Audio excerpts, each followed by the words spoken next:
Good morning all of you. My name is Jarshwara. I'm studying 10th class. Today topic of Vanamahotsavam. వనాలు పెంచే ఉద్దేశంతో సమూహంగా అధిక సంఖ్యలో మొక్కలు నాటే కార్యక్రమాన్ని వనమహోత్సవం అంటారు. మానవుడికి మనుగడిగా అత్యవసరమైన వాటిలో చెట్లు. ప్రతి ఒక్కరూ చెట్లు నాటి వాటిని పెంచే ప్రోత్సహించి దాన్ని ఈ వనమహోత్సవం అంటారు. ప్రతి ఒక్కరూ ఖచ్చితంగా ఒక్క మొక్కైనా నాటి పర్యావరణాన్ని పరిరక్షించాలి. కాగితాలను వృధా చేయకూడదు, ఎందుకంటే కాగితాలు కూడా చెట్ల నుంచే వస్తాయి కాబట్టి. నెక్స్ట్, ఈ యొక్క వనమహోత్సవం ఫారెస్ట్లో ఆగస్టులో వార్షిక చెట్ల పెంపకంపై నిర్మించబడింది.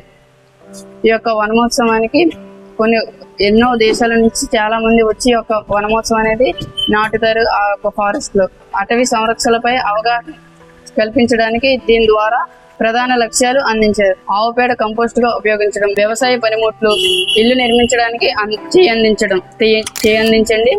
ప్రజల్లో చెట్ల పెంపకంపై ప్రేమను పెంపొందించండి.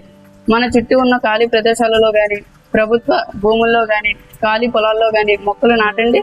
ప్రజల ఆక్సిజన్కు అందించండి. అందులో చెట్ల యొక్క పాత్ర ముఖ్యమైనది. ప్రకృతిని ప్రేమించండి, పర్యావరణాన్ని రక్షించండి. Thank you.